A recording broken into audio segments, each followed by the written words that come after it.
एकम अक्षरम हृदि निरंतरम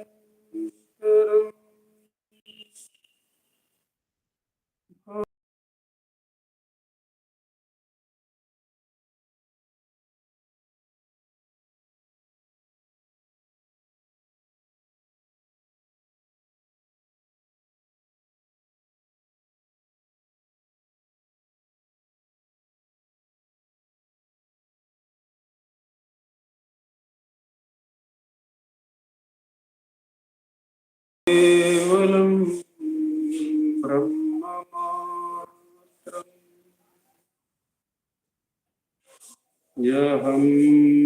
यहमहमिति साक्षात् आत्मरूपेण भाति हृदि विषमनसा स्वं चिन्वता मज्जता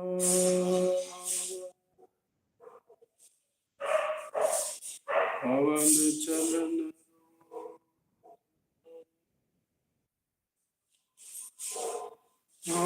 आत्मनिष्ठो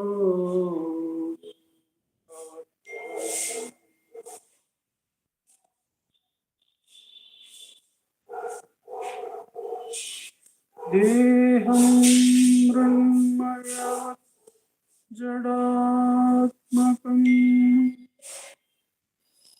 अहं बुद्धिर्न तस्यास्त्यतो नाहं तत्तत भावशुक्तिसमये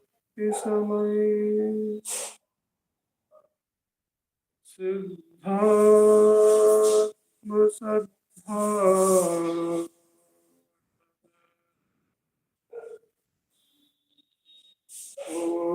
ओहं भावयुतः कुतो रतिः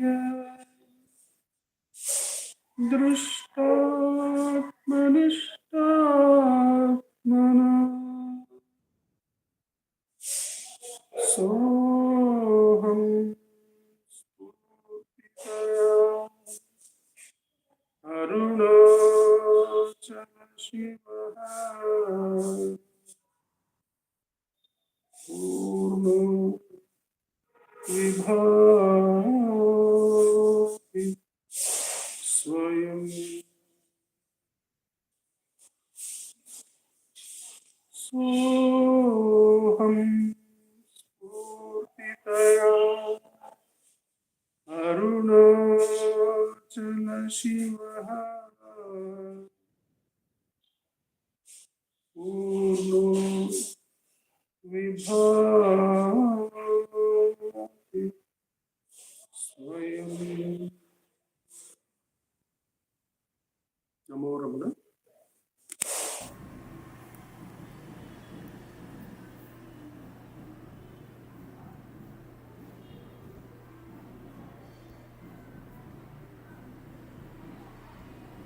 Namo Ramana. We move to the next part of the satsang, where we have the chanting of a few verses from Upadesa Saram. This will be done by Kumari Uma Shripati and Srimati Ashwini Balaji.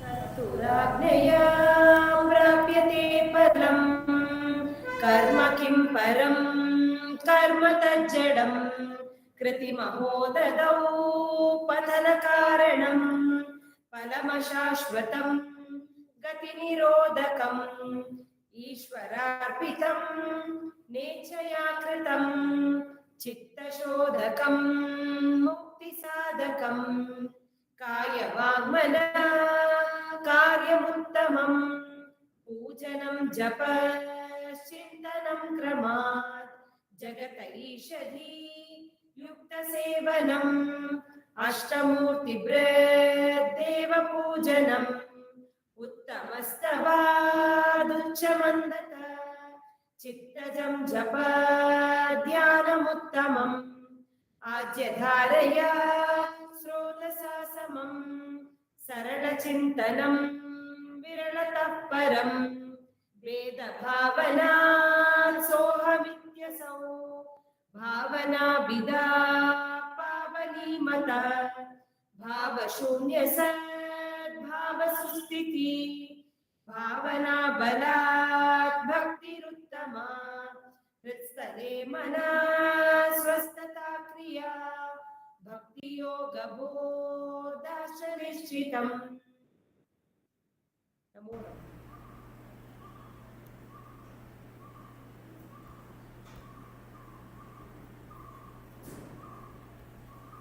Namo Ramana. The next part of the satsang, we have the offerings of Ramananjali Sangeetam. The first offering will be by Srimati V. Radha and Vallabh Srinivasan. This will be followed by another Ramananjali Sangeetam presentation by Jayasriram, Krishnan and Savitri Krishnan.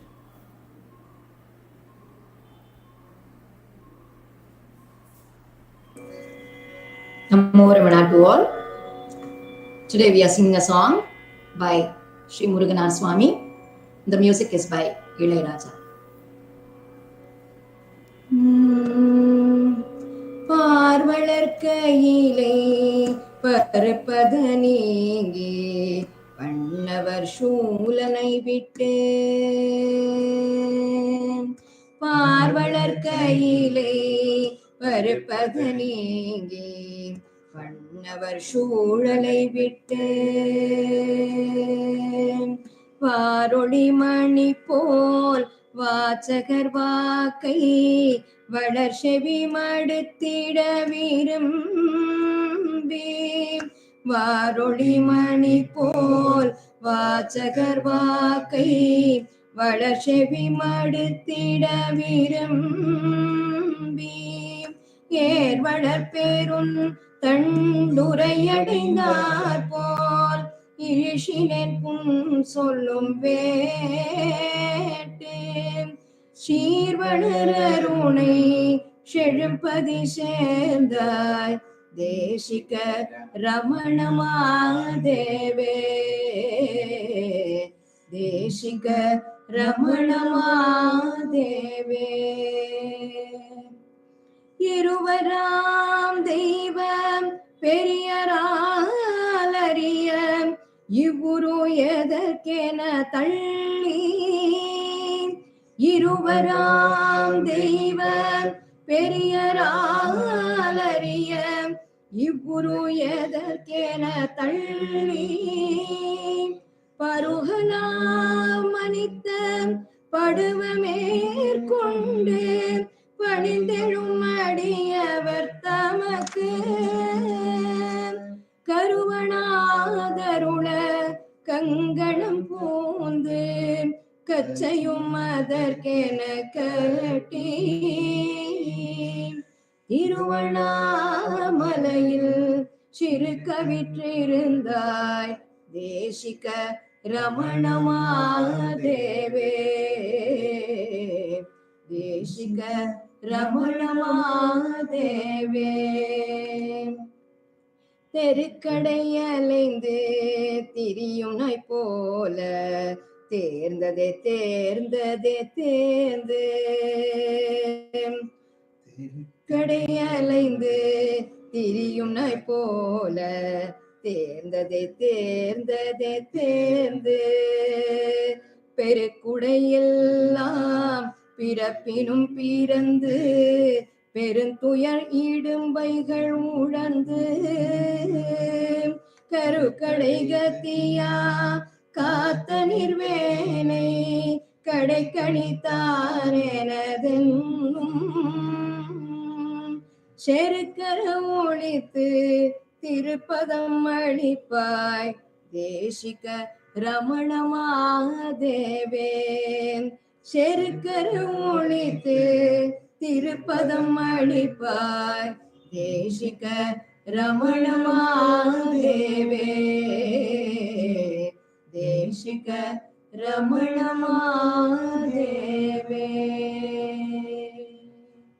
நமோ ரமண.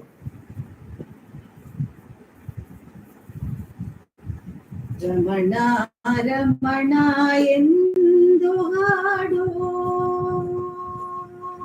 ರಮಣ ರಮಣ ಎಂದು ಹಾಡು ಜಾಣ ಮುತ್ತು ಮಗುವೆ ರಮಣ ರಮಣ ಎಂದು ಹಾಡು ಜಾಣ ಮುತ್ತು ಮಗುವೆ ಹಾಡಿ ಕುಣಿಯೋ ಅವನೇ ಶಿವ ಹಾಡಿ ಕುಣಿಯೋ ಅವನೇ ಶಿವ ನಮ್ಮ ತಂದೆ ತಿಳಿಯೇ ರಮಣ ರಮಣ ಎಂದು ಹಾಡು ಜಾಣ ಮುತ್ತು ಮಗುವೆ ರಮಣ ರಮಣ ಎಂದು ಹಾಡು ಜಾಣ ಮುತ್ತು ಮಗುವೆ ಮುಗ್ಧ ನೀನು ಮಾತ್ರವೇ ಗುರು ಕರುಣೆಯ ಪಡೆಯುವೆ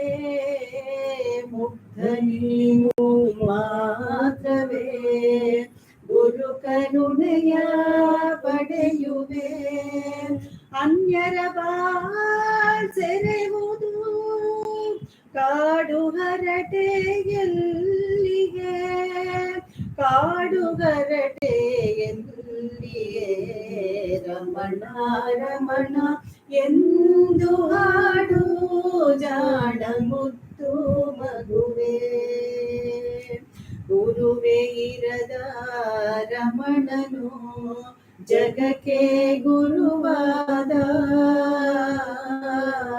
ಗುರುವೇ ಇರದ ರಮಣನು ಜಗಕ್ಕೆ ಗುರುವಾದ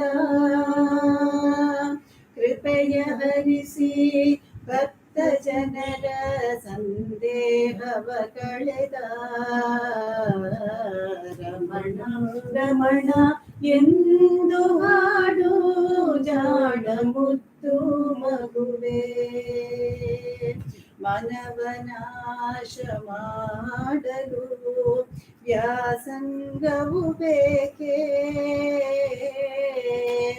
ಮನವನಾಶ ಮಾಡಲು ವ್ಯಾಸಂಗವು ಬೇಕೇ ವಾಸನೆಗಳ ಅಳಿಸಲು ತರ್ಕವಾದ ಬೇಕೇ ನಾನು ನನ್ನದೆನ್ನುತ್ತ ಸೆಣಸಾಡಲು ಸರಿಯೇ ನಾನು ನನ್ನದೆನ್ನುತ್ತ ಸೆಣಸಾಡಲು ಸರಿಯೇ ಅದನ್ನು ತೊರೆದು ರಮಣಗೊಲಿದು ಭವ ಬಗೆಲ್ಲು ಮಗುವೆ ರಮಣ ರಮಣ ಎಂದು ಹಾಡು ಜಾಣ ಮುತ್ತು ಮಗುವೆ ಹಾಡಿ ಕುಣಿಯೋ ಅವನೇ ಶಿವ ಹಾಡಿ ಕುಣಿಯೋ ಅವನೇ ಶಿವ ನಮ್ಮ ತಂದೆ ತಿಳಿಯೇ ರಮಣ ರಮಣ ಎಂದು ಹಾಡು ಜಾಣ ಮುತ್ತು ಮಗುವೆ ಜಾಣ ಮುತ್ತು ಮಗುವೆ ನಮೋ ರಮಣಾಯ ನಮೋ ರಮಣಾಯ ನಮೋ ರಮಣಾಯ ನಮೋ ನಮೋ ನಮೋ ರಮಣಾಯ ನಮೋ ರಮಣಾಯ ನಮೋ ರಮಣಾಯ ನಮೋ ನಮೋ നെയ്യവകന്തയ്യരുണടമാടും നായക രമണ നമോ നമോ நொடியில்லடியார் பிடியை தவிக்கும் வடிவாரமண நமோ நமோ நோயகம் புறமுன் தோயவை விடவா विडावरुगायक रमणा नमो नमो परमात्मावे सद्गुरु वडिवाय पार्वेल वंदोय नमो नमो पावन शोभन ज्ञान बनी मति पार्वैयाड़ा नमो नमो शिव गुरु परने प्रणवा रमणा नमो नमो नमो रमणाय नमो रमणाय नमो रमणाय नमो नमो नमो रमणाय नमो रमणाय नमो रमणाय Namo Namo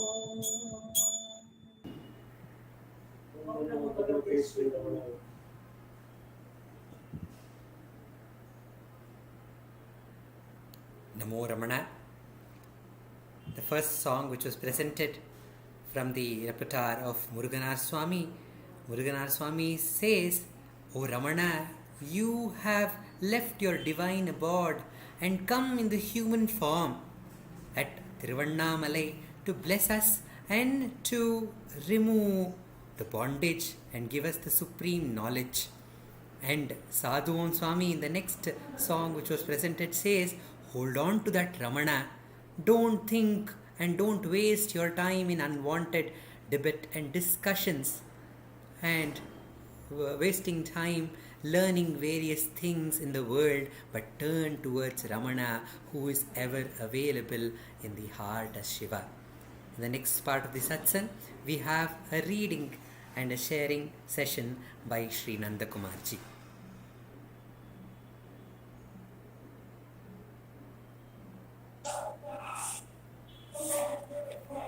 Namo Ramana. In this, the book reading segment of the satsang, we continue our readings from Bhagavan Ramana Maharishi, The Resplendent Sun, Angles of Vision, by Sri A.R. Natarajanji, our founder president. We found that most of the articles present here are taken from Call Divine and contributed by great saints of that time, great pillars of spirituality of that time. And today's reading, we begin with Sri Ramana's invitation to consummate perfection by Swami Shivananda of Rishikesh, Shivananda Ashram head. This article is made of very complex sentences, so I'll try to read it slowly. If somebody wants me to read a sentence again, please show me your hand or something like that. Sri Ramana's invitation to consummate perfection, Swami Shivananda of Rishikesh. An enquiry after the subjective center. Beautiful beyond all dreams, the most enthralling inner life of the divine sage Sri Ramana, its spiritual adventures and its divine achievements quicken higher aspirations and upward urges in the depths of our being, impart to us a sense of the significance of our life, give our existence a profound meaning and a great purpose, show its divine possibilities, illustrate its grand goal, and what is more, point out the royal path reaching it even here on the terrestrial plane and in this very clay tenement. The heavenly beautiful and the ethereal glories of this transcendent life, the divine life, are revealed only to those who have eyes to see. The heavenly, beautiful, and the ethereal glories of his transcendent life, the divine life, are revealed only to those who have eyes to see, those who have faith in him, pray to him, adore him in thought and spirit, can sense and feel them, and those who are absolutely pure and ripe enough to live his life, they can experience them. The very thought of Sri Ramana in a noble heart induces an attitude of adoration and beckons it to his view and way of life. Sri Ramana is an eternal invitation to consummate perfection. He is the called divine. For a realization of the self, a becoming like him, the greatest message Sri Ramana gave to the aspiring and enlightened mankind is an individual inquiry: who am I? Self-realization or an experience of the omnipresent reality must always precede a preparatory peeping into the inner regions of our deeps, a heroic battling up our way to the very meaning and source of all life, a burning love and consuming zeal for the attainment of the divine light and grace. Otherwise, one is sure to lose one's way in false paths and face defeat, disillusion, and madness. So, an enquiry after the subjective center, this is lurking dormant in the heart, is the first step. So, an enquiry after the subjective center, that is lurking dormant in the heart, is the first step. Ramana embodied self-knowledge. Vichara, the ever-present reflection on the why and wherefore of life and things. Viveka, the ever-present discrimination between the perishable and the imperishable, the unreal and the real. And Vairagya, the passionate revolt from selfishness and sensuality.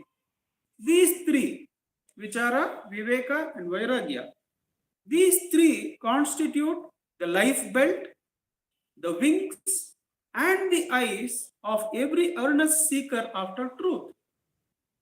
Much of Sri Ramana's sadhana is occult and hidden from ordinary and educated view because of his period of spiritual practice was covered in his previous births, and it was only in this life that his revolutionary self-unfolding came to its acme.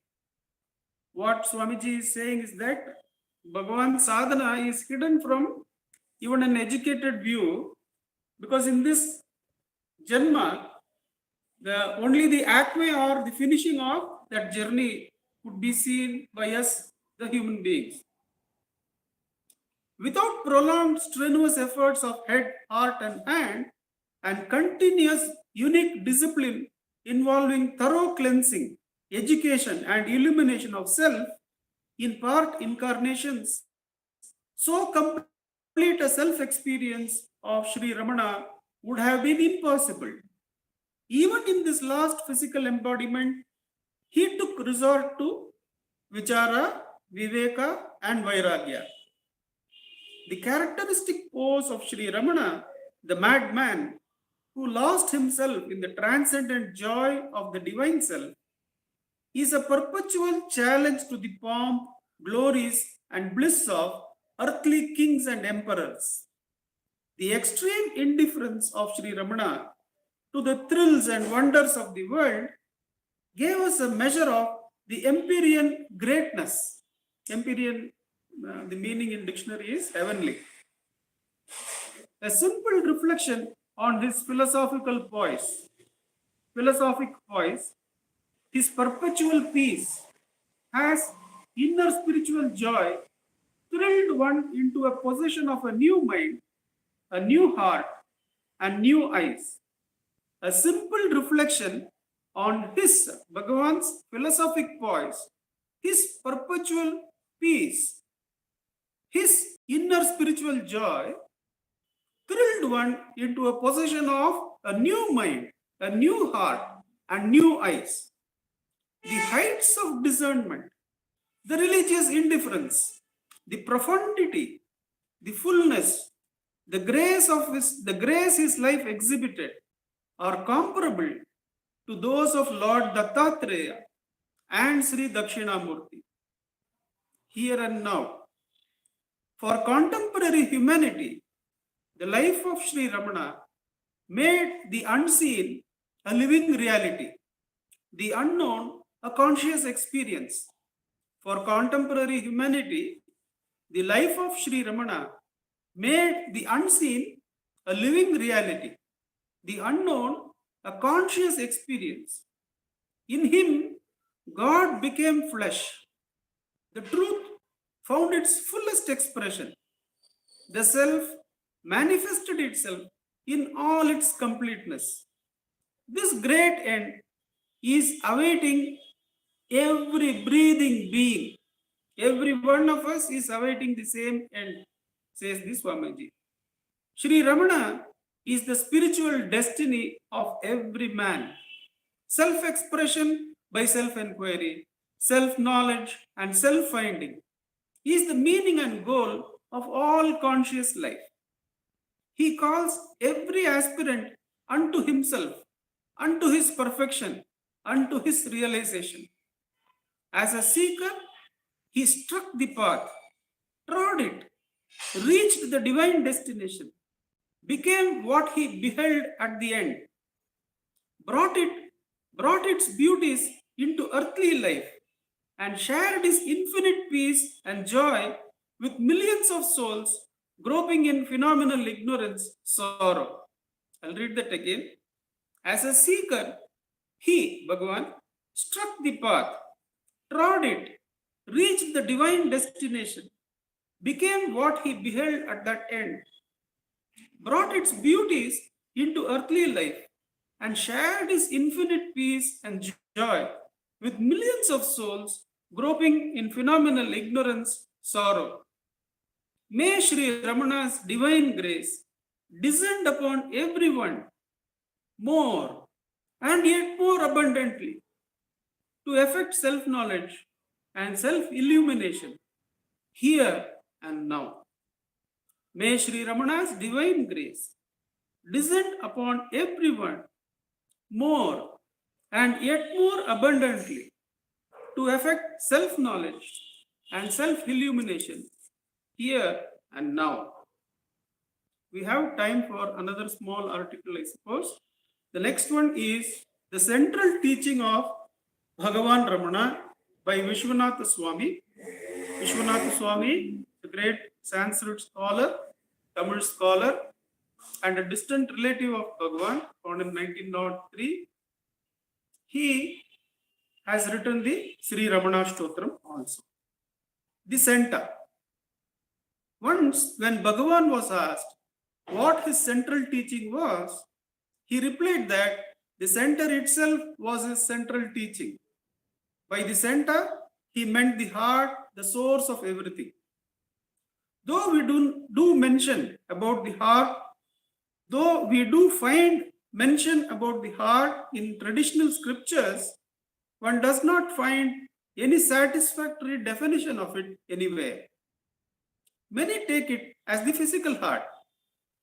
Though life and death are due to the physical heart's throbbing and stopping, it is not the spiritual heart.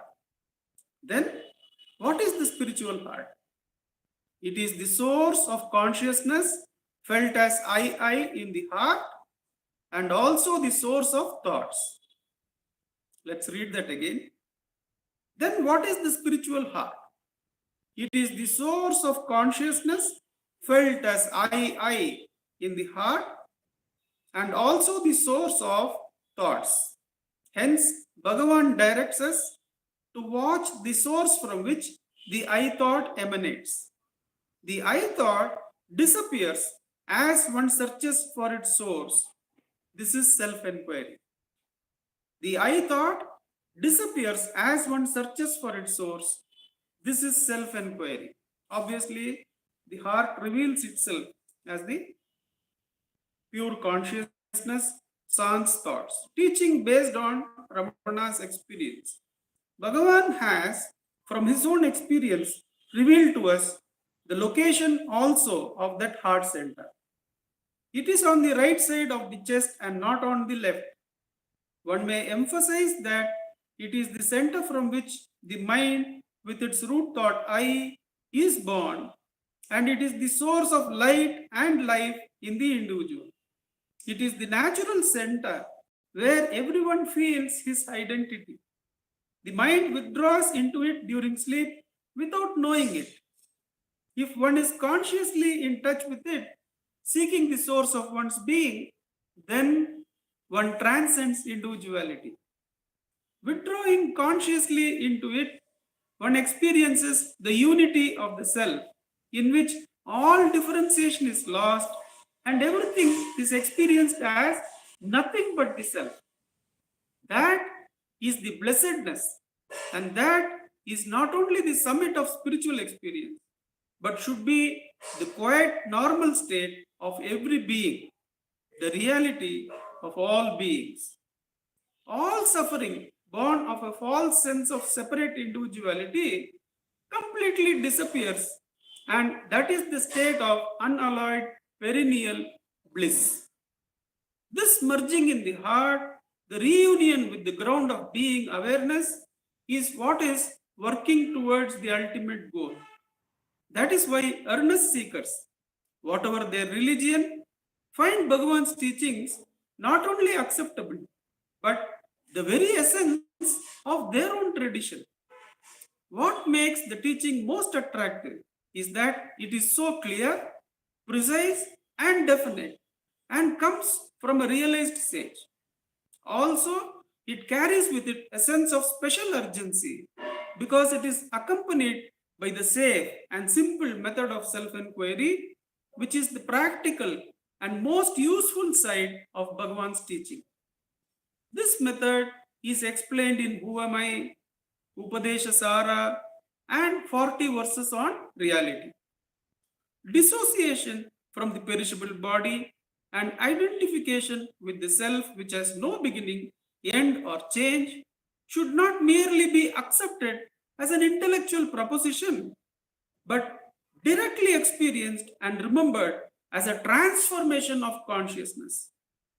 This, when it happens, is the real conversion, a death which is a rebirth, for which, according to Bhagavan, all men and women are eligible here and now. Let me read that last paragraph again. Dissociation from the perishable body and identification with the self, which has no beginning, end, or change, should not merely be accepted as an intellectual proposition, but directly experienced and remembered as a transformation of consciousness. This, the transformation of consciousness, when it happens, is the real conversion, a death which is a rebirth, for which, according to Bhagavan, all men and women are eligible here and now. Om Namo Bhagavate Shri Ramana. Namo Ramana.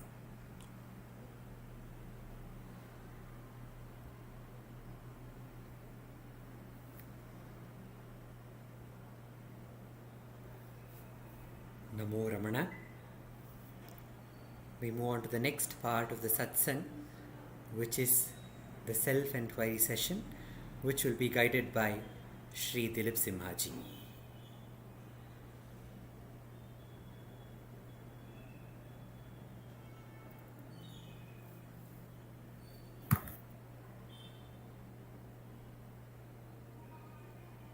Now, Ramana uncle, please unmute yourself. ध्यायेत् शारदचन्द्रसुन्दरमुखम् ताम्रारविन्देक्षणम् भक्ताभीष्टवराभयप्रदकरम् कौपीनमात्रोज्ज्वलम् स्वात्मानन्दरसानुभूति विवशम्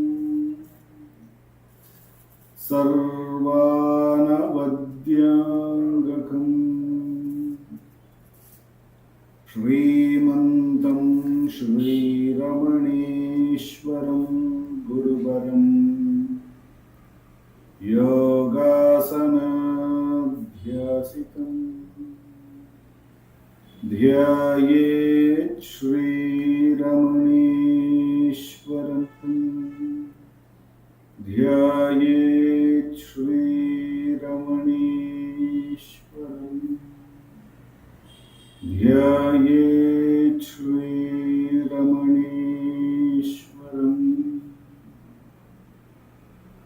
हृदयकुहरमध्ये केवलं ब्रह्ममात्रम् यहमहमिति साक्षादात्मरूपेण भाति हृदि विषमनसा स्वं चिन्वतामच्युतव पवनचलनरोधात्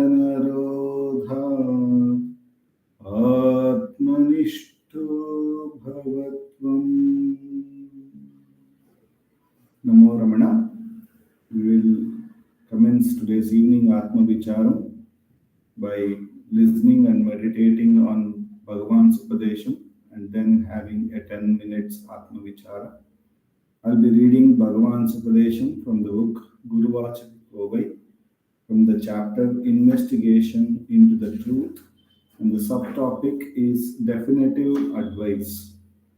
Verse number 300.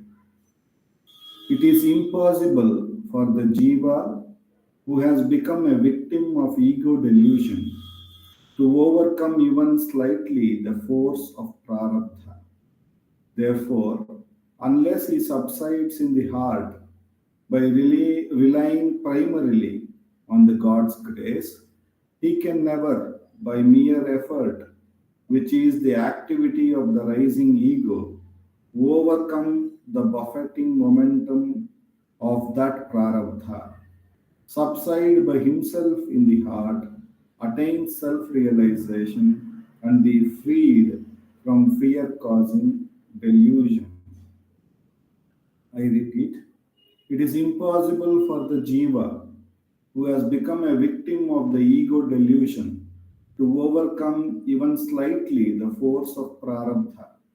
Therefore, unless he subsides in the heart by relying primarily on the God's grace, he can never, by mere effort, which is the activity of the rising ego, overcome the buffeting momentum of that prarabdha, subside by himself in the heart, attain self-realization, and be free from fear-causing delusion.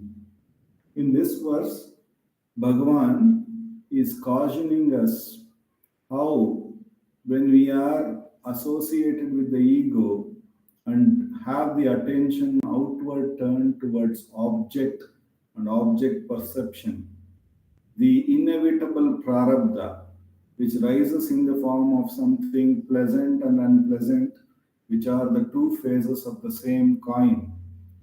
A thought may start as pleasant, but once it's gone, we may feel unpleasant. Or it may start as unpleasant thought, but once it is gone, we feel pleasant that it is gone.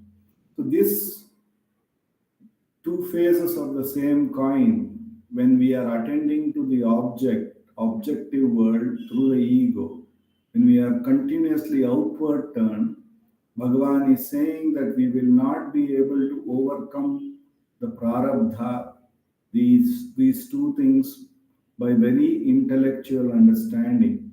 However, if we rely on God's grace, which is ever throbbing as I, as the heart, which is the source, the self, and if the outward attention is turned towards that, and if one abides in that or attends to that, that grace, that pure God's grace, can make us transcend this entire objective world to that source, to that self, where there is absolutely no differences, there is no ups and downs, there is the perennial flow of bliss of the self. So Bhagavan is saying here that it cannot be achieved by effort. but only the effort which is turned towards that I, which is shining ever as God's grace in all of us. So, in order for us to turn our effort to that perennial grace which is flowing, which is present in all of us, Bhagavan has given us Atma Vichara, wherein he cautions us whenever a thought rises and tries to grab our attention as an object. He asks us to diligently inquire to whom is this thought, and therefore we see that it is for me, the I, and the ego. And therefore, he further asks us to inquire, who am I? By putting that question, who am I, and trying to find the source of the I, we turn our attention, which was outward turn, towards that perennial grace, the self, the I. And that grace alone can help us transcend all this objective world and all the prarabdha associated with it, back to the self that we verily are here and now. So, Atma Vichara is not only a path, but it is also the very path which establishes in the truth by mere practice. Therefore, Bhagavan has blessed us with this direct path with which, until this abidance becomes effortless, we should continuously do the enquiry to turn our attention, which is going outward, back to the source. With the immense grace of Bhagavan, for the next 10 minutes, let us do Atma Vichara. In Atma Vichara, no matter how many thoughts rise, no matter what is the nature of thoughts, whether it is good, bad, ugly, or spiritual, we should diligently inquire, because we are attending to an object, and therefore we should diligently inquire, to whom is this? And therefore we recognize it is for me. Thereupon we should inquire, who am I? And try to find the source of the I, or turn what do I refer to as I within me. And when we turn our attention inward, the grace takes us and establishes in the self that we are. And with repeated practice, Bhagavan assures that the mind will gain enough strength to abide at the source. With Bhagavan's immense grace, for the next 10 minutes, let us do Atma Vichara.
Namo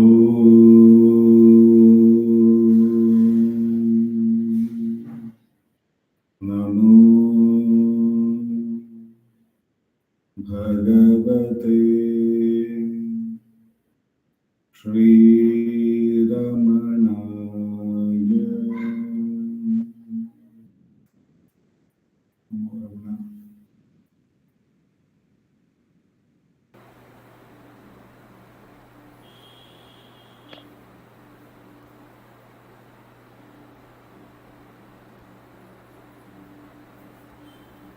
Namo Ramana. Meditating on the self, we move on to the next part of the satsang, which is sharing by Sri Venkatesh Deshpande ji.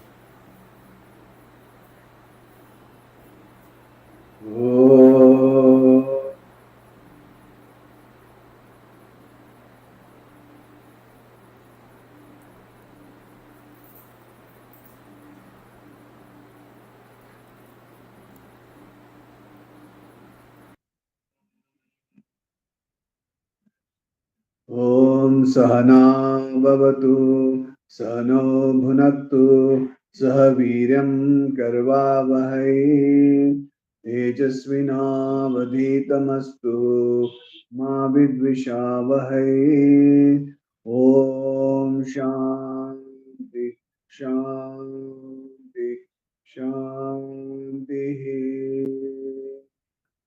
Gurur Brahma, Gurur Vishnu, Gurur Devo Maheshwaraha, Gurur Sakshat Parabrahma, Tasmai Shri Gurave Namaha.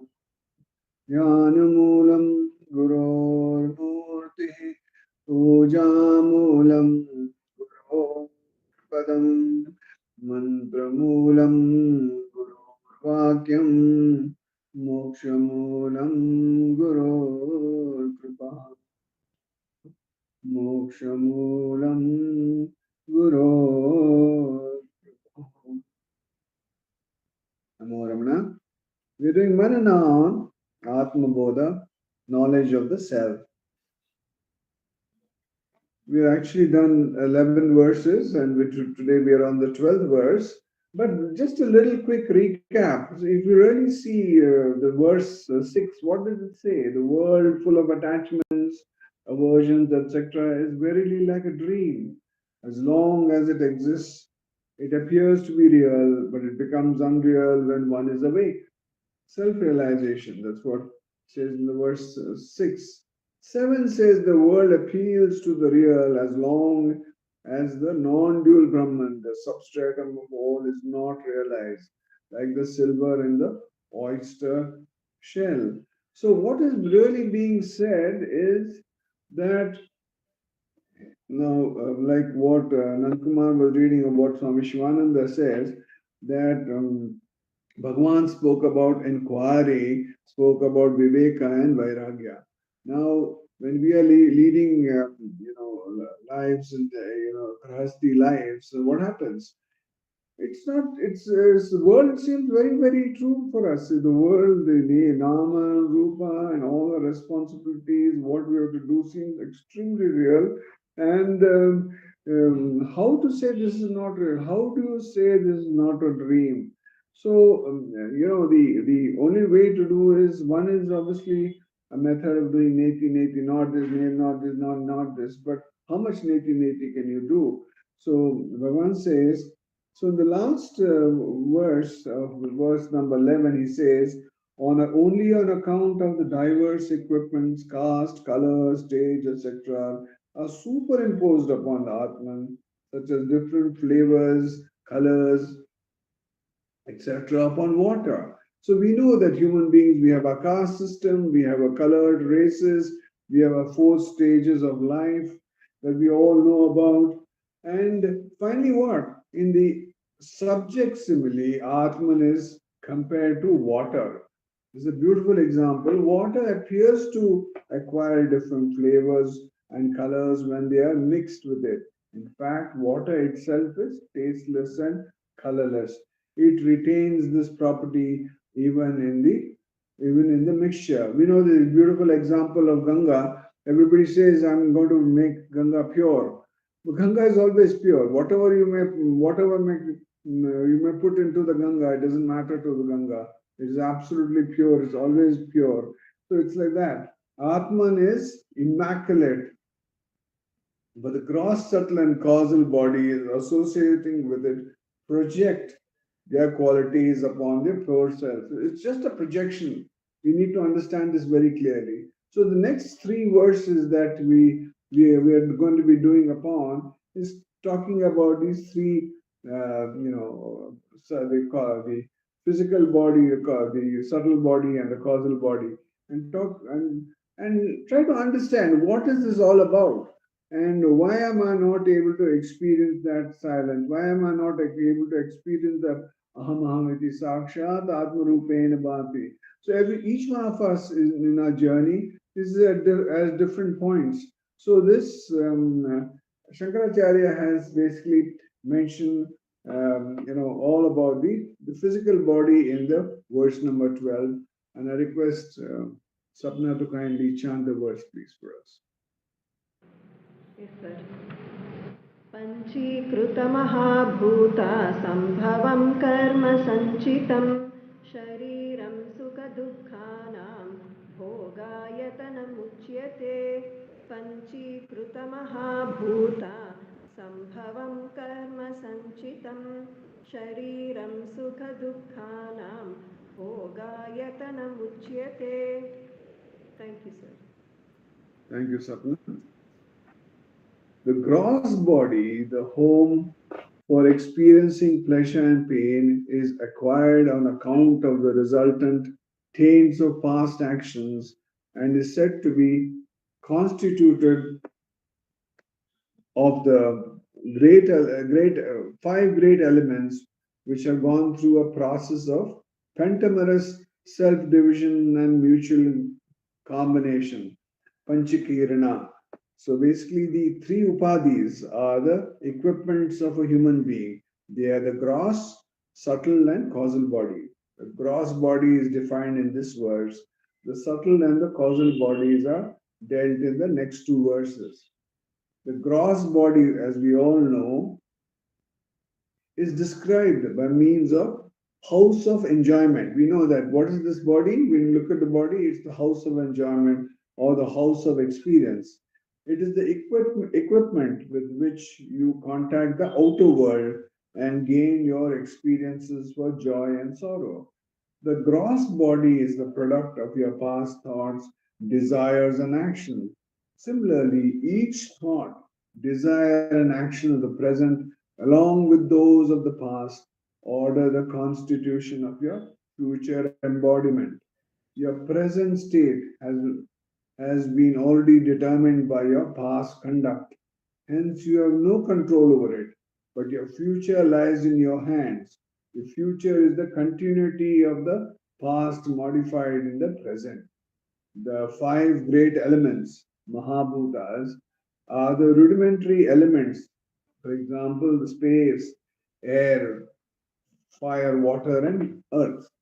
In their pure and nascent form, these subtle elements are called tanmatras.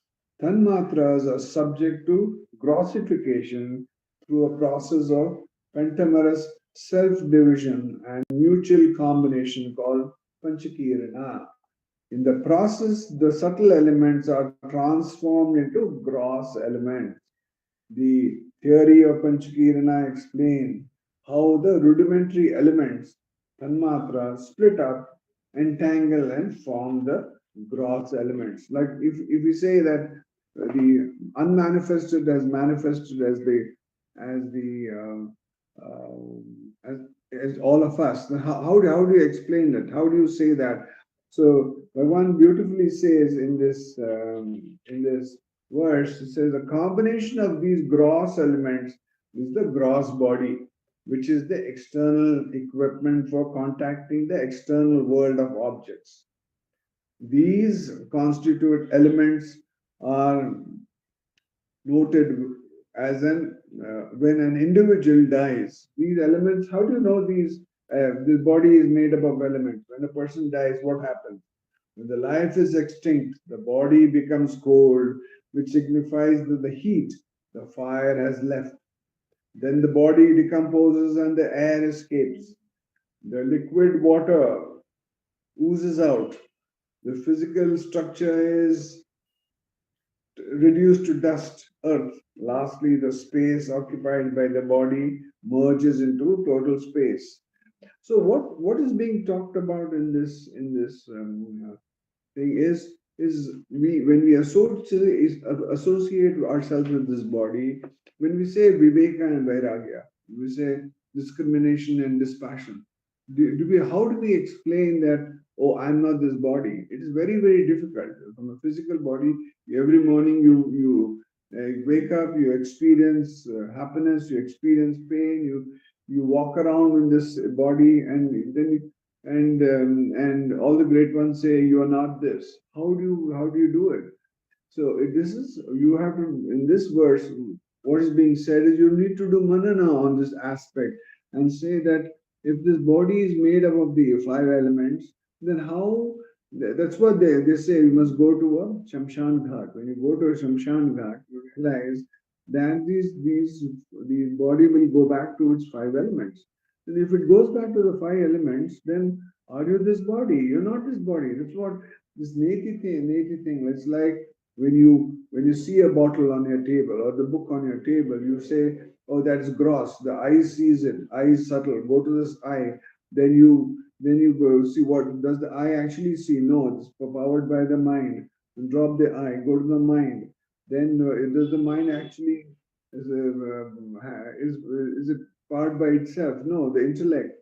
So drop the mind. So as you go through this process of from the gross to the subtle, this is the process that is being talked about in these three verses. So as you go from the gross to the subtle, you really understand who you really are.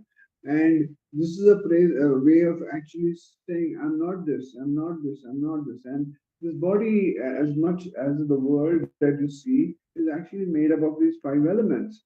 And once we understand this with total clarity, and we know that it's because of these elements which all these unmanifest is going to go back to the manifest is going to go back to unmanifest.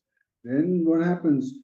We know that this body is not true. It's just a passing phase. Then when somebody say it's a dream, then it becomes, oh yes, it's a dream. It's not true. It becomes a reality for us, and then we understand that we have to go to that self. Find the knower, find the seer, find the taster, find the smeller. This is very important. Swami Shivananda, Lord Nandakumar read, always said this. Find the knower, find the seer, find the taster, find the smeller. If you really go inside and keep on inquiring who you are, you'll experience that I, you'll experience that silence, you'll experience that consciousness within. Once you experience that, then you will realize that you are not this body and nothing gross. You are not these bodies, and you're not this thing that you were always thinking you were. You are the consciousness that all pervading. That's what self-enquiry is so very important for each one of us to do every day. But once even 15 minutes of self-enquiry will go a long way in realizing who we really are. So Swami Shivananda also told in his the reading this one that Nandakumar said, inquiry, viveka and vairagya is extremely important. If we do that, then we will be with the self. Om Namo Bhagavate Sri Ramana. Namo Namo.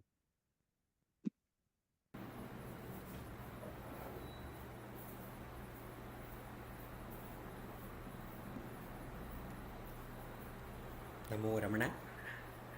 We move on to the next part of the sharing by Dr. Kalarani Rengasamy.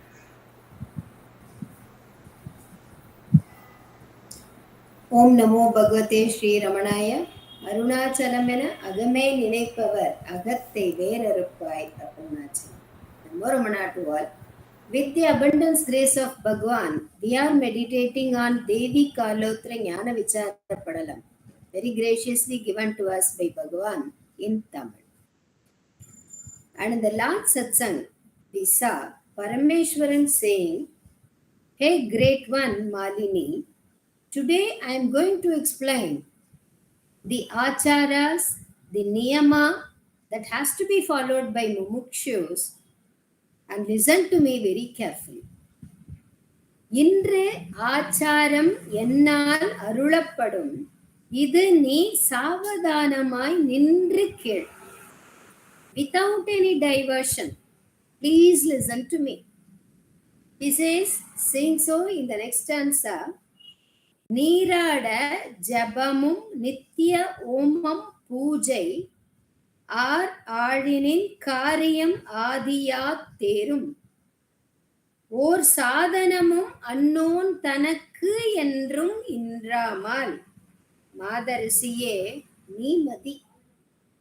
Parameshwaran addresses Uma Devi as, O Queen of Women, listen to me. The niyamas, the acharas are all required for what?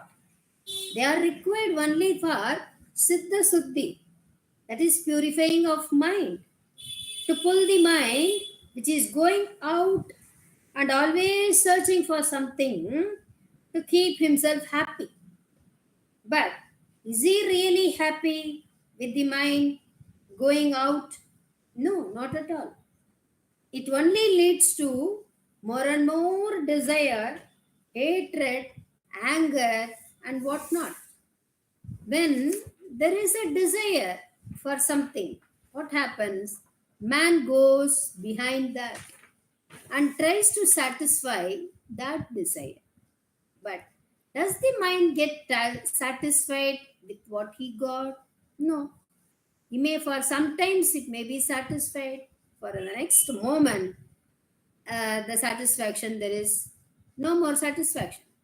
Immediately, he aims for something else. The worldly objects is not going to give happiness permanently. And the mind, when traveling out, sees only the worldly objects and starts aspiring for that. I want that. I want the things to be done in a particular way only. Otherwise, I feel very bad. I'm not happy. I feel I'm very unhappy. So, for turning that outward mind inwardly, the sadhakas need some acharas to be followed for Siddha Suddhi, for the impurity of mind, purifying the mind. Bhagavan lists out the acharas that are to be followed by sadhakas, like he says, Neeradalam, Jabamum, doing snana, taking bath in the sacred rivers, like having a dip in Ganges, Yamuna, Narmada, Brahmaputra, and rivers like that. Next is by doing japa. Japa also helps a person to keep his mind concentrated. When one concentrates on japa, what happens? There will be not running behind the worldly objects. He will not be going behind the worldly objects. It will catch hold of that japa. Because the mind needs something to catch hold. It can't remain independently. Say, for example, when a stick is given in the hands of a monkey, it will be calm. Its concentration will be on the stick alone. Same with the case of elephant. It will be walking with an oscillating trunk.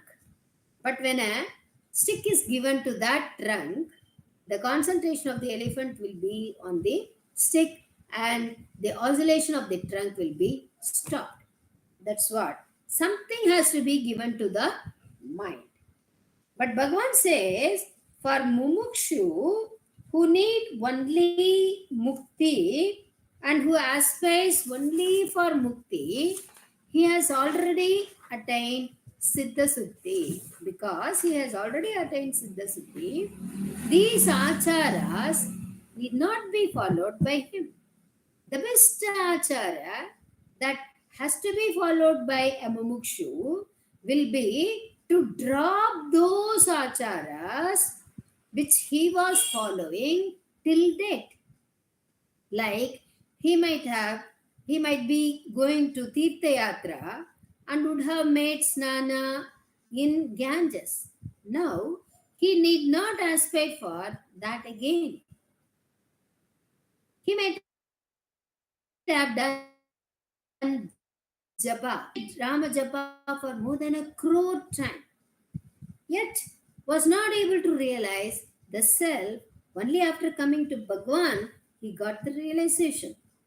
So, mantra japa, yajna, the daily routine, the acharas, say for example, the Ganapati Homa, Deva Puja, will all help those who are yet to attain Siddha Suddhi, yet to purify their mind. Mumukshus should come out of these activities because they have already got the pala out of doing these karmas. Further karma is not required for them. But of course, till then, one must do the puja, japa, yajna, and to attain the Siddha Suddhi. Otherwise, the mind will be wavering here and there for and aspiring for the worldly objects. Om Namo Bhagavate Sri Ramanaya.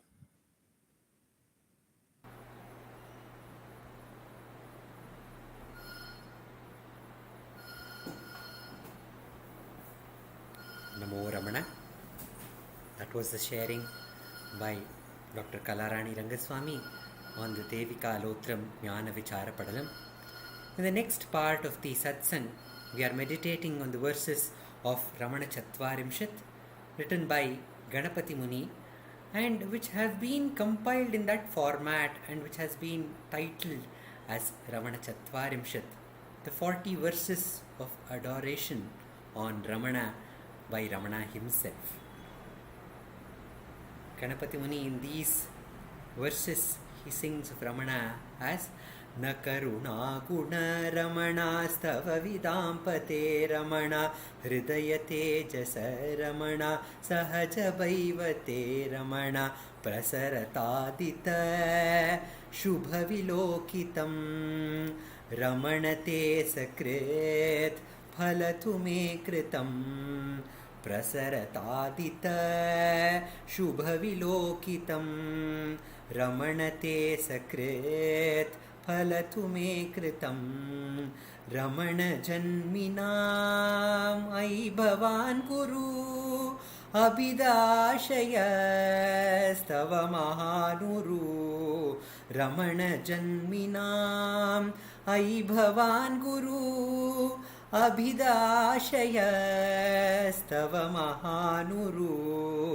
jagadaham para spurati metrayam sadabidam gira tava visamshayam jagadaham para spurati metrayam sadabidam gira tava visamshaya na karuna guna ramana tava vidampate ramana hridaya tejasa ramana sahaja vaivate ramana ಕರುಣೆ ಗುಣವಲ್ಲ ರಮಣ ನಿನಗೆ ಒಡೆಯನೇ ರಮಣ ಹೃದಯದಿ ಹೊಳೆಯುವ ರಮಣ ಸಹಜ ಸ್ವರೂಪವೇ ರಮಣ ಹರಿಸು ನನ್ನೆಡೆ ನಿನ್ನ ಕರುಣೆ ನೋಟವ ರಮಣನೇ ಸುಕೃತವು ಫಲವ ಗಳಿಸಲಿ ಹರಿಸು ನನ್ನಡೆ ನಿನ್ನ ಕರುಣೆ ನೋಟವ ರಮಣನೇ ಸುಕೃತವು ಫಲವ ಗಳಿಸಲಿ ರಮಣನೇ ಗುರು ಸಕಲ ಜೀವಕ್ಕೂ ಅಭೇದ ಅನಂತವು ನಿನ್ನ ಹೃದಯವು ರಮಣನೇ ಗುರು ಸಕಲ ಜೀವಕ್ಕೂ ಅಭೇದ ಅನಂತವು ನಿನ್ನ ಹೃದಯವು ಜಗಜೀವ ಪರ ಮುರಾಗಿ ಸ್ಫುರಿಸದೆ ಏಕಾತ್ಮವಾಗಿದೆ ತವ ನುಡಿಗಳಿಂದ ಜಗಜೀವ ಪರ ಮುರಾಗಿ ಸ್ಫುರಿಸದೆ ಏಕಾತ್ಮವಾಗಿದೆ ತವ ನುಡಿಯಿಂ ನಿಸ್ಸಂಶಯ ಕರುಣೆ ಗುಣವಲ್ಲ ರಮಣ ನಿನಗೆ ಒಡೆಯನೇ ರಮಣ ಹೃದಯದಿ ಹೊಳೆಯುವ ರಮಣ ಸಹಜ ಸ್ವರೂಪವೇ Ramana. Ganapati Muni, in this Pallavi which has been chosen, the Pallavi, the refrain which comes after every verse, the verse which has been chosen says, O Ramana, compassion is not your quality, because it is your own true nature which shines so naturally in your heart. O Ramana, my Lord, compassion is not an additional attribute that you are adorning yourself with. It is your nature. And the examples that are given is, O Ramana, you are like the tree. The tree does not give shade because of his choice, but it gives because giving shade is its true nature. Muruganar Swami, in one of his compositions, sings of Ramana, and he tells, O Ramana, you are the walking tree. And the tree is so compassionate, it gives shade to everyone. When it says it is giving shade to everyone, even a person who has come to cut the tree with an axe in his hand, he has come to cut the tree, but the tree does not say, this person is going to cut me now, he is going to hurt me, so I will not give shade to this man. It does not think. It just gives shade to even that person who has come to cut it. Such is the compassion. Just like how a fruit, even when bitten, it gives sweetness to the person who eats. When the flower is crushed, even when it is crushed, it gives the fragrance, and we can feel that fragrance in our hands. Even when the flowers are crushed, even when the sugar cane is crushed in a machine, sugar cane juice making machine, even then the sugar cane would not leave its sweetness, because that is their natural self. In that way, Ramana, your nature is Karuna. So your Karuna is available to everyone.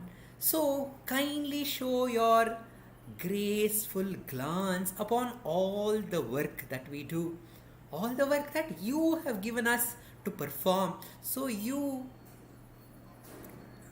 give your compassionate glance in this direction so that we are blessed and we become the tool for your various work that you want us to do.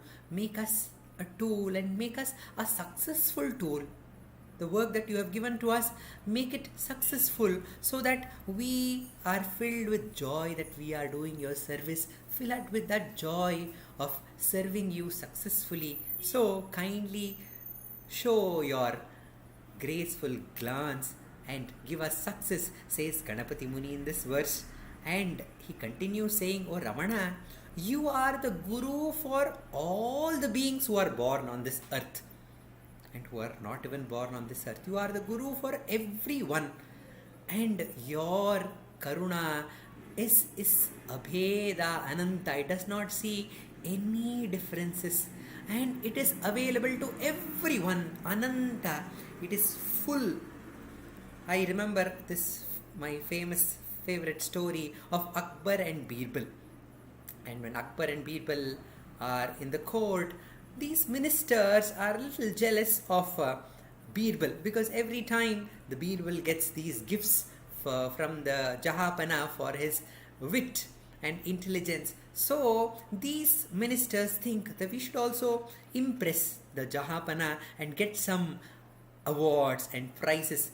So one of the ministers stands up and says, O Jahapana, you are the greatest king in this Hindustan, says one minister.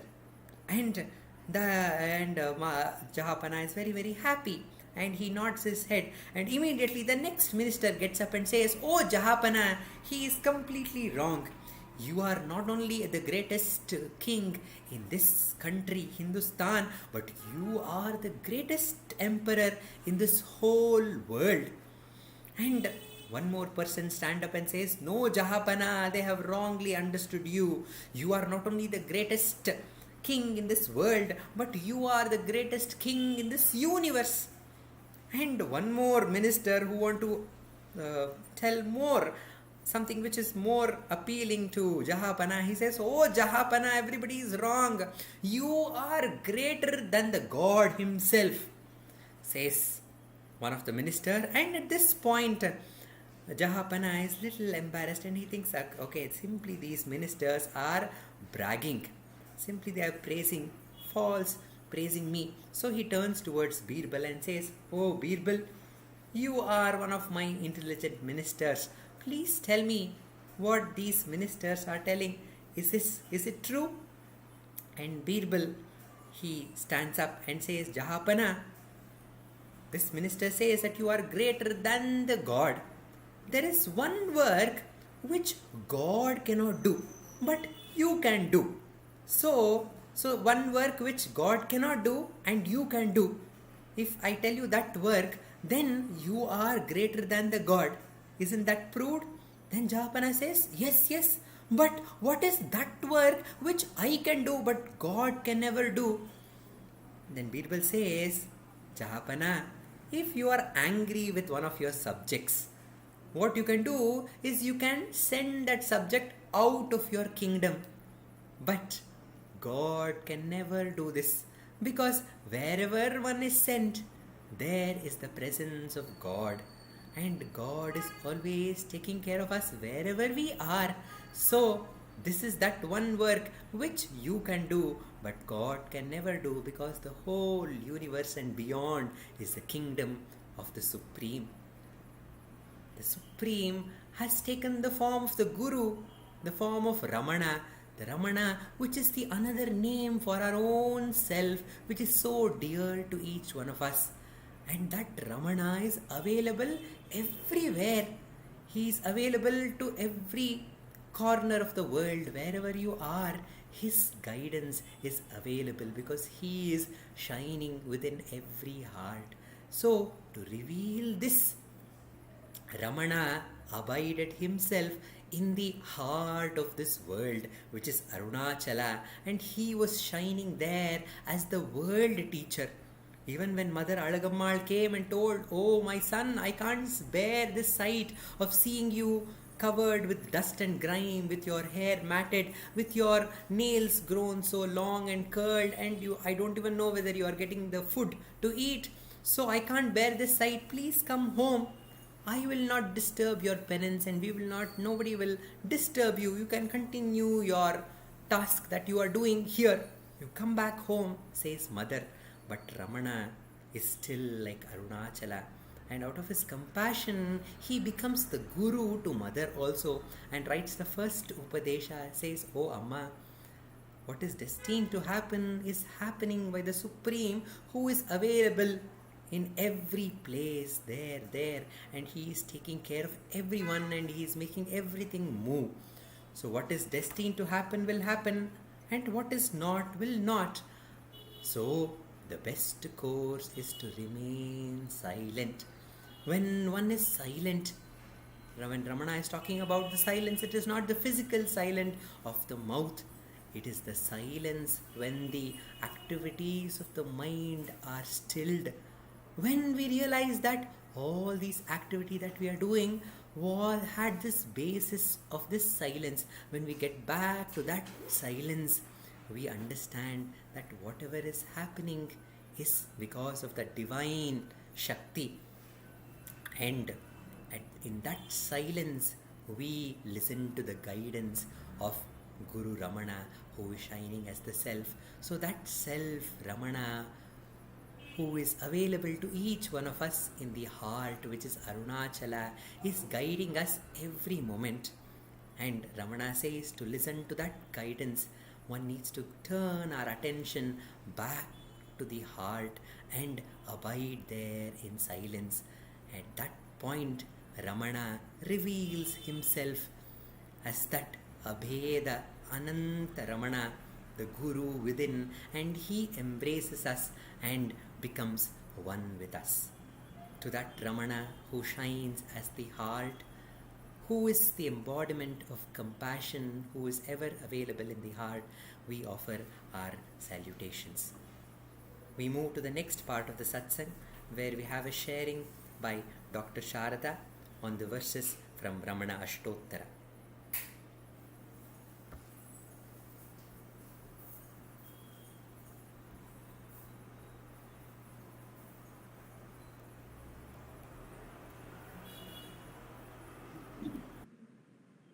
Namo Ramana. Prostrations to Ramana, shining as the self in all beings. In this part of the satsang, we are blessed to meditate on the Ramana Ashtottara Shatanamavali by Vishwanatha Swami. And we are meditating on the namas or the names which come after Bhagavan reaches Arunachala. Pituradeshata Shona Shailam Praptaya Namaha. After he has reached Arunachala, Tapomayaya Namaha, Udasinaya Namaha, Mahayogine Namaha, Mahotsahaya Namaha, Kushagradhiye Namaha, Shanta Sankalpa Samrambhaya Namaha, Susandrishe Namaha. He is one who is having absolute, the even vision. Susandrishe Namaha, Savitri Namaha. He is shining, lustrous, like the sun. Savitri Namaha, Sthiraya Namaha, Tapakshapita Sarvangaya Namaha, whose body is absolutely emaciated. It is because of this that Parni Swami, who was doing puja to Ganapati at a Ganapati temple in Tiruvannamalai, he was told, please go and do service to this young Swami at Gurumurtam. He is like the young Dhruva, 5-year-old Dhruva. Sthiraya Namaha, Sthiraya Namaha, Tapakshapita Sarvangaya Namaha. His body was so emaciated. We remembered how Tesuramma saw that emaciated body of Bhagavan and felt tears swelling up in her eyes. She was filled with so much of sorrow. At the same time, she could see the radiance, Savitri Namaha, she could see the radiance emanating from him, enveloping everything around him. Tapakshapita Sarvanga, but Ullambuja Vilochanaya Namaha. Those eyes, she says, I wanted to catch one glimpse of those eyes. I just wanted to get one glimpse of those eyes. Because when Bhagavan was in the temple, his eyes were mostly closed. Mostly. He says, I felt as if my eyelids were glued down to each other. Glued to each other. I could hardly open my eyes. Because there was no need to take in anything from outside. But when he opened his eyes, whenever he opened his eyes, how beautiful must have been that look. That is what Vishwanatha Swami is capturing here. Pullambuja Vilochanaya Namaha. Fully blossomed lotuses. Eyes which are fully blossomed lotuses. That look of Bhagavan. Actually, another nama will come later. Uddiptanayanaya Namaha will also come. The bright eyes, that light. In fact, that is described differently. The light from Bhagavan's eyes, the piercing light from Bhagavan's eyes, is described by some of the devotees who have received the Diksha, the Nayana Diksha. But here, it is described as beautiful eyes, emanating the beauty of the self. That alone is beautiful. The self alone is beautiful. And actually, if we look at anyone, mostly the eyes are the windows to that person's state. The eyes are the windows to that person's being. We see, if we look into a person's eyes, we will be able to experience whatever they are. They are, to some extent, we will get the feel of that. Sheshadri Swami looks into Bhagavan's eyes and he says, I cannot read what is there in your mind. There are no thoughts at all. There is only the silence of the self. What is there to think about? So it is just the eyes full of that, of the self, the presence of the self alone. And that's why even now we can gaze into Bhagavan's eyes and get lost in them. If we are capable of gazing for some time into Bhagavan's eyes, they will draw us through their beauty. Such beautiful eyes. My grandmother, she said, I have seen many sages and saints. I've had the great good fortune of darshan of great sages and saints, many of them.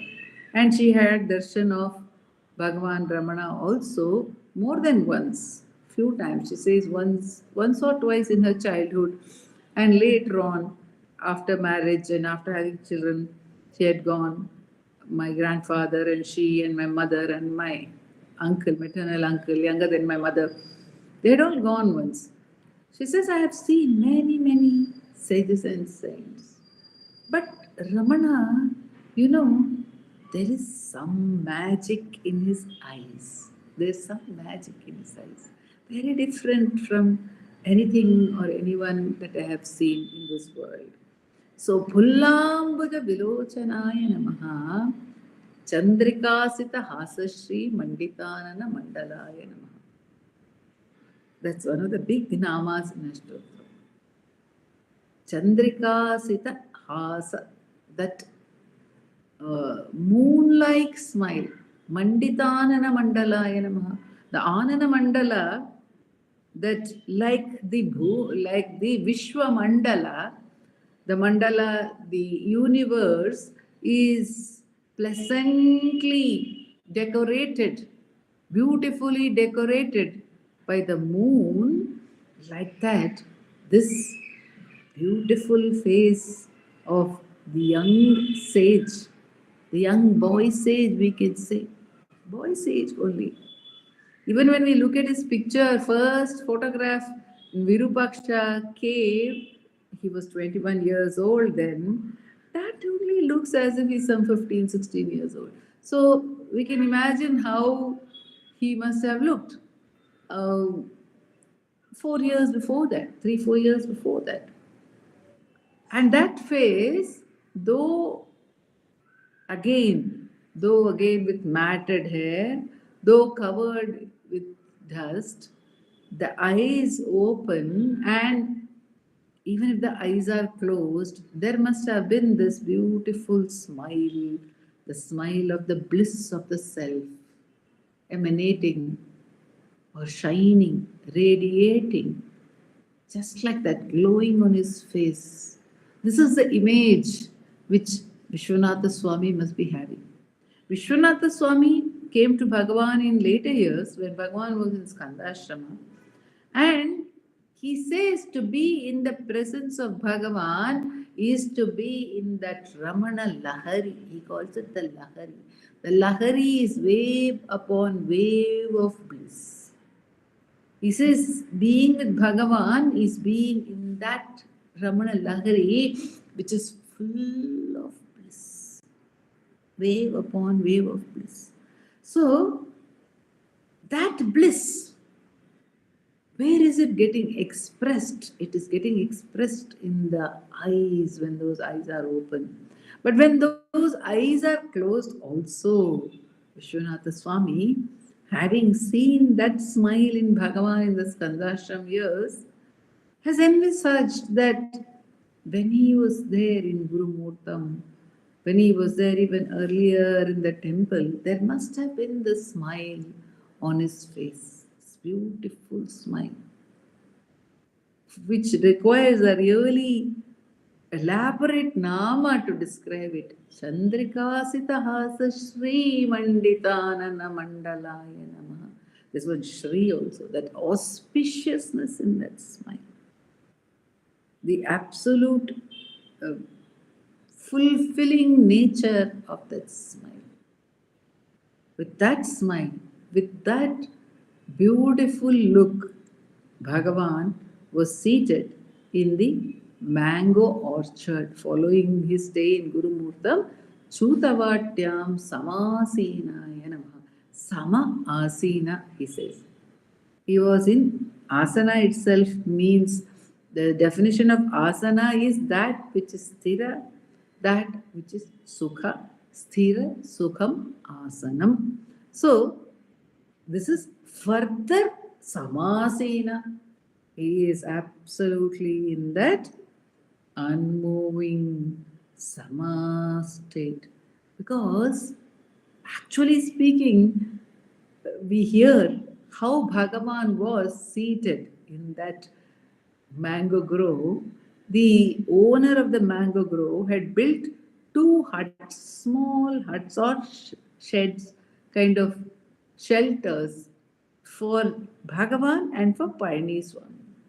And it is said that Bhagavan had to sit in a crouched position. He had to bend his knees and crouch and sit over there.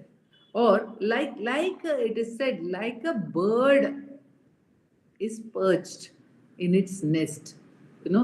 All the wings and all brought in that crouched position, he had to sit over there. And it was open to fog, despite the fact the shelter was there. So in the winter months, in those days in Tiruvannamalai, there used to be some dew, morning dew. It was quite cold and the morning dew was there. And it is said that this morning dew, having covered the entire arms and the Bhagavan's arms and body, and it would dry and become white. It was as if he was smeared with vibhuti. And maybe it is this which Jagadishwara Shastri refers to when he says Bhuti Bhushita Sarvangaya Namaha in the Ramana Sahasranama. So that was how it was. And Bhagavan says when it was cold, there were no sheets to cover themselves with. He says my arms were my sheets with which I would wrap myself around. My arms were the sheets. So it was cold.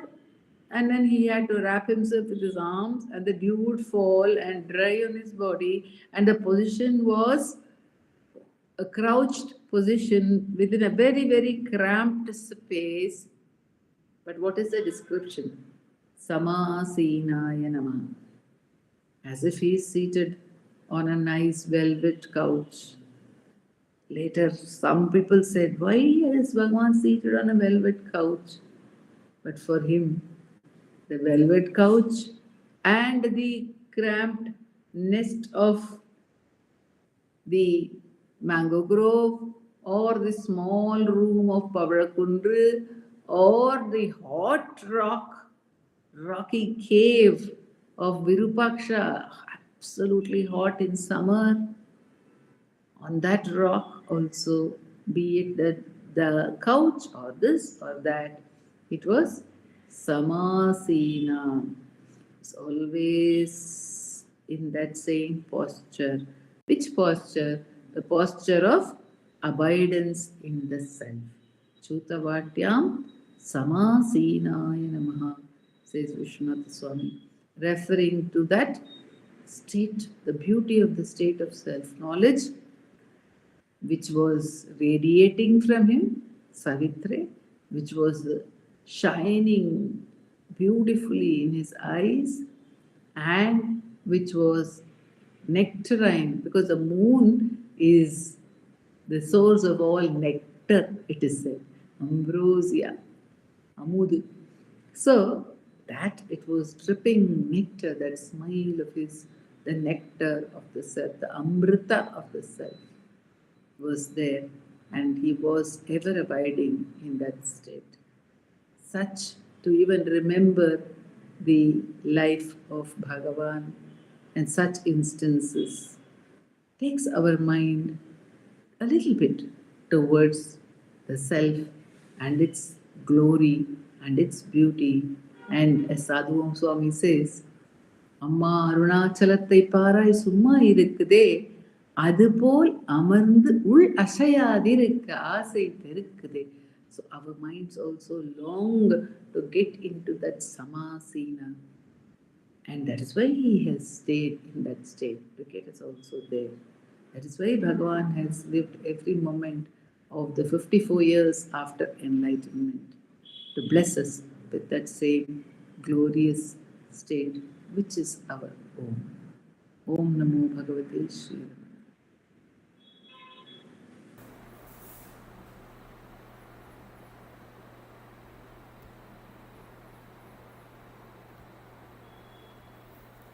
Namo Ramana.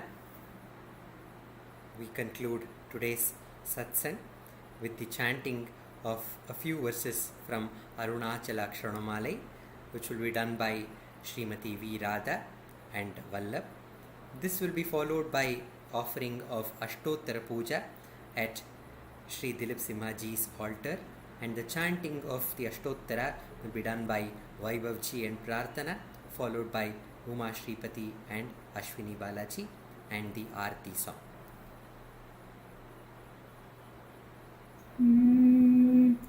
Arunachala Shiva, Arunachala Shiva, Arunachala Shiva, Arunachala, Arunachala Shiva, Arunachala Shiva, Arunachala Shiva, Arunachala.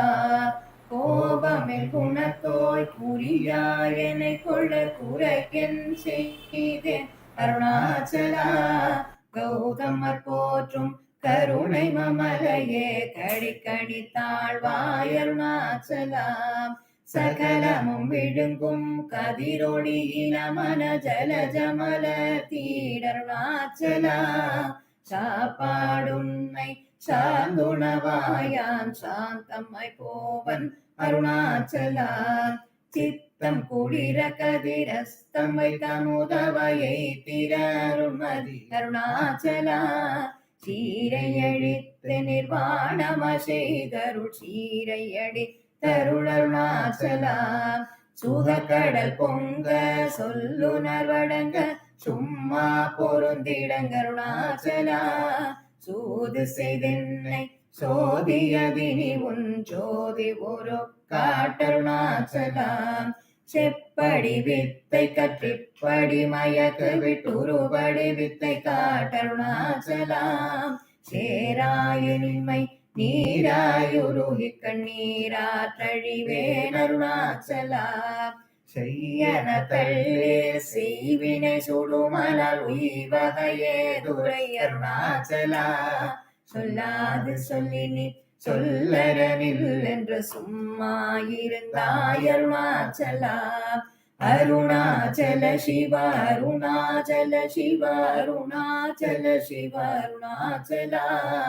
Arunachal சிவ அருணாச்சல சிவ அருணாச்சல சிவ அருணாச்சலா. அருணாச்சல சிவ அருணாச்சல சிவ அருணாச்சல சிவ அருணாச்சலா. அருணாச்சல சிவ அருணாச்சல சிவ அருணாச்சல சிவ அருணாச்சலா. அருணாச்சல சிவ அருணாச்சல சிவ அருணாச்சல சிவ அருணாச்சலா. அருணாச்சல சிவ அருணாச்சலா. அருணாச்சல சிவ அருணாச்சலா. அருணாச்சலம் வாழி அன்பர்களும் வாழி. அக்ஷரமணமாலை வாழி. நமோ நமः.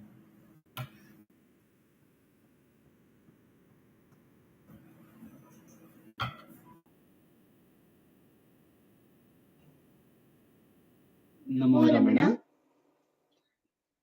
भारद्वाज विश्वनाथ विरचितं श्रीरमणाष्टोत्तर शतनामावलिः अपार सच्चित् सुखवारिराशे यस्योर्विमात्रं भुवनं समस्तं गुहाहितं तं रमणं गभीरं चिन्ताविहीनं हृदि चिन्तयामि।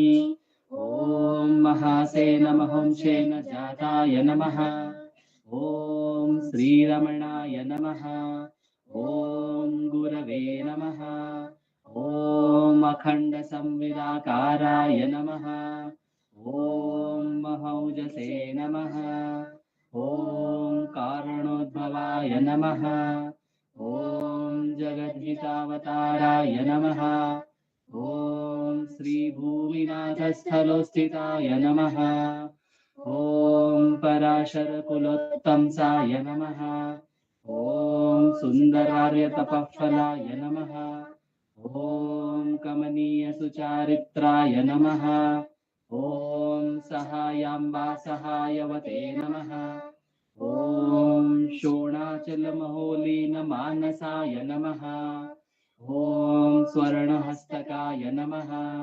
ॐ श्रीमद्द्वादशान्तमहास्थले लब्धविद्योदयाय नमः। ॐ महाशक्तिनिपातेन प्रबुद्धाय नमः।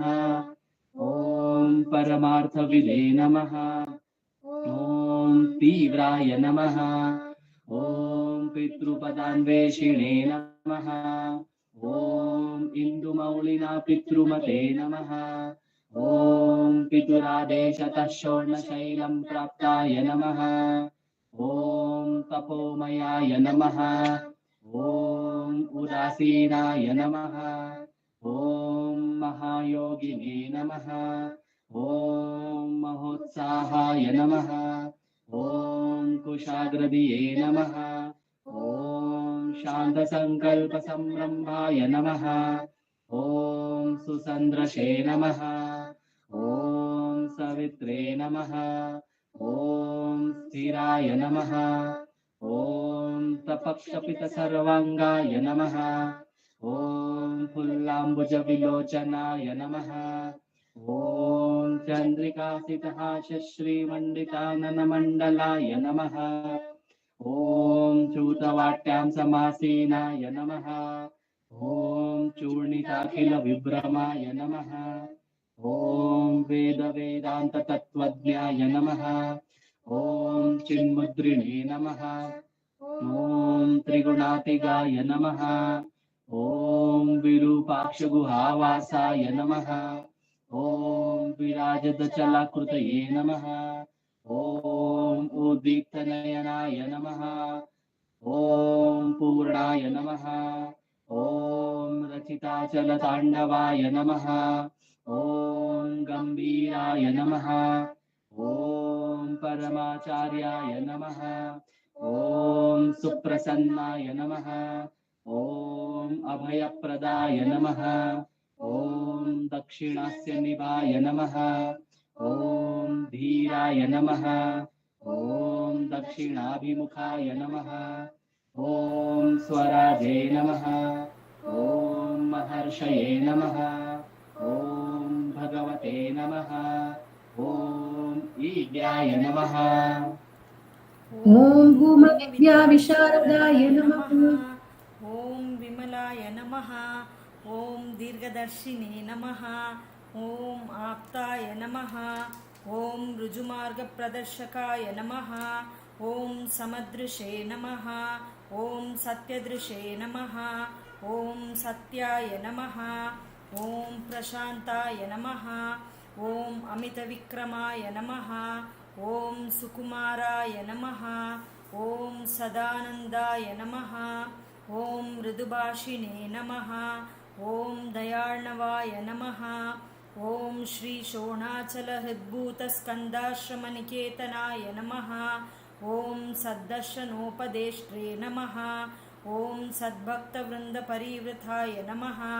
ॐ गणेशमुनिभृङ्गेन सेविताङ्घ्रिसरोरुहाय नमः।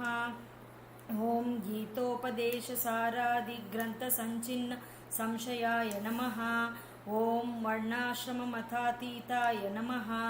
ॐ रसज्ञाय नमः ॐ सौम्याय नमः ॐ आत्मवते नमः ॐ सर्वावनिमतस्थानाम् आराध्याय नमः ॐ सर्वसद्गुणिने नमः ॐ आत्मारामाय नमः ॐ महाभागाय नमः ॐ मातृमुक्तिविदायकाय नमः ॐ विनताय नमः ॐ विनुताय नमः ॐ विप्राय नमः ॐ मुनीन्द्राय नमः ॐ पावकोज्ज्वलाय नमः ॐ दर्शनाधगसंहारिणे नमः ॐ मौनेन स्वात्मबोधकाय नमः ॐ मृच्छान्तिकरसान्निध्याय नमः ॐ स्मरणाद्बन्धमोचकाय नमः ॐ अन्तस्तिमिरचण्डांशवे नमः ॐ संसारार्णवतारकाय नमः ॐ शोणाद्रीशस्तुतिद्रष्टे नमः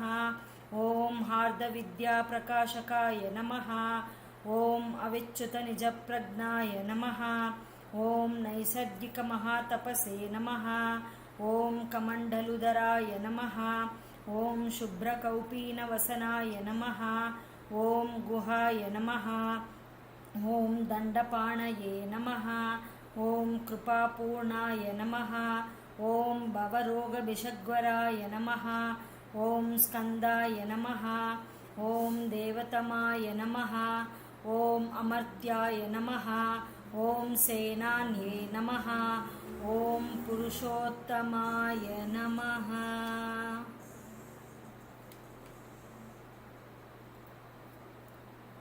श्रीरमण भगवते नमः। श्रीरमणाष्टोत्तरशतनाम पूजां समर्पयामि। यस्थाणोररुणाचलस्य पदयोः स्मृत्या जनिं प्राप्यत दिव्यानुग्रहसुप्रवाहविवशस्तादात्म्यभावं गतः हृन्निष्ठस्वगभीरनित्यतपसा लोकान् पुनास्येकराट् तस्मै श्रीरमणाय ते नम इदं लोकोत्तरज्योतिषे।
नमो नमो नमो रमण सदाशिव प्रभावरण नमो महर्षि नमो महर्षि दर्शन सुख मंगल मुख सकल जीव हित सम्मुख ब्रह्म संगिये।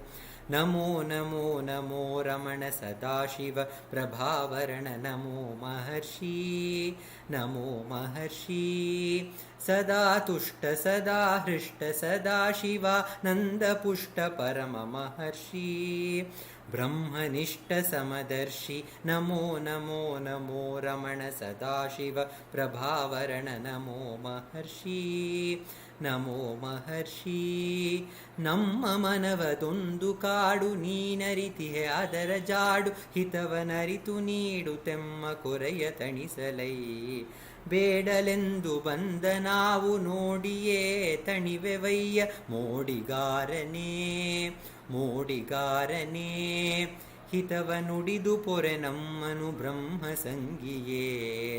ನಮೋ ನಮೋ ನಮೋ ರಮಣ ಸದಾಶಿವ ಪ್ರಭಾವರಣ ನಮೋ ಮಹರ್ಷಿ ನಮೋ ಮಹರ್ಷಿ ನಮೋ ನಮೋ ನಮೋ ರಮಣ ಸದಾಶಿವ ಪ್ರಭಾವರಣ ನಮೋ ಮಹರ್ಷಿ ನಮೋ ಮಹರ್ಷಿ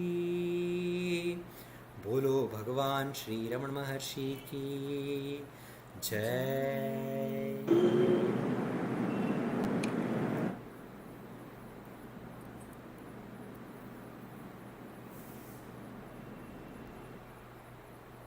Namo Ramana. Dileepa.